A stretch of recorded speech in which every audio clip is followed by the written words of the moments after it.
रूस ने इस्तांबुल में यूक्रेन के साथ हुई शांति बातचीत के दौरान बिना किसी शर्त के सीजफायर को मानने से इनकार कर दिया। ये बात एक यूक्रेनी नेगोशिएटर ने बताई। जंग लगातार बढ़ती जा रही है और इसी बैकग्राउंड में यूक्रेन और रूस के डेलीगेशन ने तुर्की में बातचीत की। ये बातचीत करीब 1 घंटे तक चली। बातचीत के बाद सर्जी किस्लित्सिया ने प्रेस से कहा कि रूसी साइड ने बिना शर्त युद्ध विराम की मांग को फिर से ठुकरा दिया है। रूस ने यूक्रेन को एक प्रपोजल भी दिया है, जिसे उन्होंने एक तरह का शांति मेमोरेंडम कहा। इसमें रूस ने डिमांड की है कि क्राइमिया, डॉनबास, खेरसो और ज़पोरोझे को इंटरनेशनल लेवल पर रूसी इलाकों के तौर पर मान्यता दी जाए। इसके अलावा रूस चाहता है कि यूक्रेन किसी भी मिलिट्री ग्रुप या नाटो में शामिल ना हो, नाजी आइडियोलॉजी और प्रोपेगेंडा को बैन किया जाए। जो इलाके अभी रूस ने अपने में मिला लिए हैं, वहां से यूक्रेनी आर्मी हट जाए और पूरे देश में नेशनल लेवल पर इलेक्शन कराए जाएं। इस बातचीत के दौरान यूक्रेनी प्रेसिडेंट ज़ेलेंस्की ने कहा कि दोनों देश एक नई कैदियों की अदला-बदली की तैयारी कर रहे हैं। ज़ेलेंस्की के चीफ ऑफ स्टाफ ने यह भी बताया कि यूक्रेनी डेलीगेशन ने रूस को उन बच्चों की लिस्ट दी है जिन्हें जबरदस्ती रूस ले जाया गया है और अब यूक्रेन उन्हें वापस लाना चाहता है। ये दूसरी बातचीत थी जो तुर्की की मदद से हुई। इससे पहले 16 मई को पहली बातचीत हुई थी जो 2 घंटे चली थी। उस मीटिंग में भले ही बहुत सारे कैदियों की एक्सचेंज तय हो गई थी, लेकिन वॉर खत्म करने को लेकर कोई बड़ी प्रगति नहीं हो पाई थी।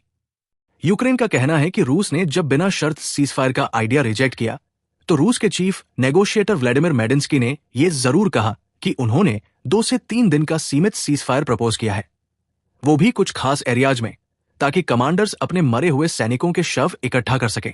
अब यूक्रेन की कोशिश है कि अगली बातचीत इसी महीने हो जाए।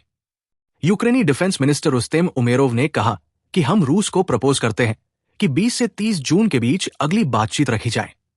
उनका यह भी मानना है कि अब डेलीगेशन को कोशिश करनी चाहिए कि ज़ेलेंस्की और पुतिन के बीच एक डायरेक्ट मीटिंग कराई जाए। वैसे ज़ेलेंस्की ने पहले ही पुतिन को चैलेंज किया था कि इस्तांबुल बातचीत में आमने सामने बैठकर बात की जाए। यह तब की बात है जब पुतिन ने यूक्रेन और यूरोपीय देशों की तरफ से 30 दिन के सीजफायर के प्रपोजल को ठुकरा दिया था। इधर जैसे ही बातचीत शुरू हुई, रूस के अंदर टेंशन हाई हो गया। कई पॉपुलर वॉर ब्लॉगर खुलेआम बोलने लगे कि अब मॉस्को को जवाबी हमला करना चाहिए, और वो भी जोरदार तरीके से। ये सब उस दिन हुआ जब यूक्रेन ने जंग की सबसे बड़ी और बोल्ड स्ट्राइक में से एक को अंजाम दिया। इस हमले में रूस के न्यूक्लियर बॉम्बर्स को टारगेट किया गया, वो भी साइबेरिया और दूसरे दूर दराज इलाकों में। रिपोर्ट्स के मुताबिक इन ड्रोन स्ट्राइक्स ने रूस के आर्कटिक, साइबेरिया और फार ईस्ट के एयरबेस को निशाना बनाया, यानी कि यूक्रेन से करीब हजारों किलोमीटर दूर।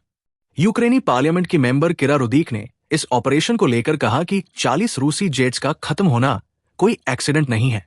उन्होंने कहा, रूस हर हफ्ते हम पर 500 ड्रोन और मिसाइलें छोड़ता है। अब बस टाइम की बात है जब सब कुछ उनके लिए उल्टा होना शुरू हो जाएगा। उन्होंने ये भी कहा कि इस हमले से रूस को करीब $2 अरब का नुकसान हुआ है, जो अब तक की सबसे बड़ी एयर स्ट्राइक मानी जा रही है। ज़ेलेंस्की ने इस पूरे ऑपरेशन को ब्रिलियंट बताया और कहा कि ऐसे झटकों की वजह से रूस को मजबूरी में डिप्लोमेसी और शांति की तरफ आना पड़ेगा।